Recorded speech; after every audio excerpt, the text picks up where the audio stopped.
baby animals touch and feel.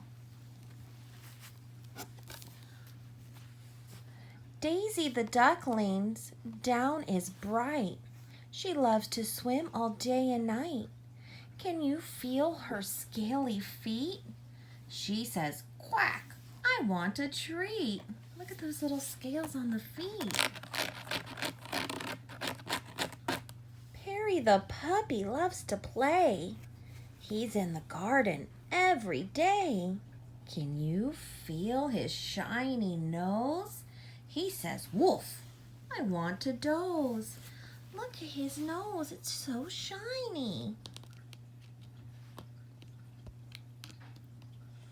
Rosie the rabbit loves to jump and land with an almighty thump. Can you feel her soft white hair? She says, I need love and care. Look how soft that is. Larry the lion lives outdoors and has 4 very furry paws. Can you feel the cub's rough tongue?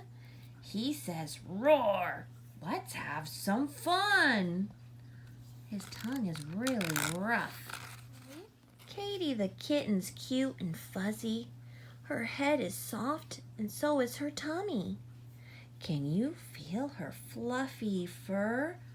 Which animal do you prefer? Oh, look at that fur on her head. That looks really soft.